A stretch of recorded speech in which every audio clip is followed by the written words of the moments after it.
नमस्ते दोस्तों। नौकरी पाने के दौरान जो मेरी ज़िंदगी का सबसे भयावह दिन रहा है वो ये रहा है कि 41,000 वाली जब वैकेंसी आई थी तो उसमें मेरा भी सिलेक्शन हुआ था। दौड़ मेरा 9 तारीख को ही था। 6 को रिज़ल्ट आया था और 7 को वेरिफिकेशन हुआ था, 9 को दौड़ हो गया था। उस टाइम की बात है। तो दौड़ मेरा छूट गया था किसी रीज़न से। तो फिर उसके लिए मुझे लखनऊ जाना हुआ कोई एप्लीकेशन देने के दौरान। तो मेरे लिए सबसे भयावह दिन वो रहा था कि मैं थी, मेरे भैया थे और हम लोग लखनऊ जा रहे थे।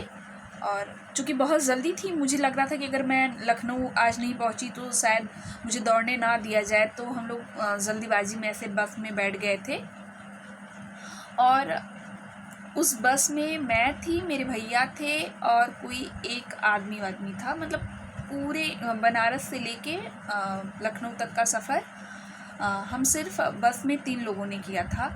पूरी रात जो बस चली थी, मैं 1 मिनट के लिए भी आराम से नहीं सो पाई थी, झपकी नहीं ले पाई थी। बहुत डरी सी, सहमी सी रह रही थी, क्योंकि आप लोग जानती हैं कि समाज में किस तरह की घटनाएं होती हैं। तो किस तरह से हम सब ने यहाँ तक पहुँचे हैं हम सब कि अभी हम फाइनल सिलेक्शन के प्रोसेस में थे। 22 तारीख को हमारी ज्वाइनिंग थी। हम सब खुश थे कि चलो ठीक है, ज़िंदगी में इतने संघर्ष के दिन देखे हैं, अब एट लास्ट सब अच्छा होने जा रहा है। लेकिन गवर्नमेंट का समझ नहीं आता है दोस्तों। उनको लगता है कि जितनी आसानी से चीज़ें उनके बच्चों को उपलब्ध हो जाती हैं, जितनी आसानी की ज़िंदगी उनके खुद के बच्चों की है, उतनी ही आसान भरी ज़िंदगी हमारी आपकी भी है।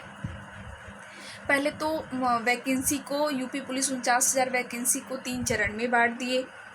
फिर उसके बाद 14,000 वैकेंसी लोगों को ले लिए। बाकी के 35,000 बच्चे इतने दिन से घर पे थे। फिर 17,000 का समथिंग मेडिकल करवाएं। बाकी के भी 18,000 बच्चे भी पीएससी वाली घर पे बैठे हैं। और एक बहाना जो हमें भी समझ में आ रहा है, आपको भी समझ में आ रहा है कि ये सिर्फ एक बहाना है कि कई सारे सेंटरों से कि कितनी क्षमता है ट्रेनिंग करवाने की, उस क्षमता का ब्यौरा ले रहे हैं। अरे इसके पहले के जो बैच के बच्चे गए हैं वो भी तो कोरोना काल में ही गए थे, फिर किस क्षमता का ब्यौरा ले रहे हैं। अरे पहले 14,000 गए थे, अब 17,000 जा रहे हैं। 2-4-10 बच्चे हर सेंटरों पे बढ़ जाएंगे तो ट्रेनिंग हो सकती थी, लेकिन फिर भी एक महीने के लिए डिले कर दिया गया और 6 महीने के लिए भी पीएससी वालों को घर पे बैठाया गया है। मतलब हमें समझ नहीं आता, इतना तकलीफ़ दे रही है गवर्नमेंट कि पूछिए।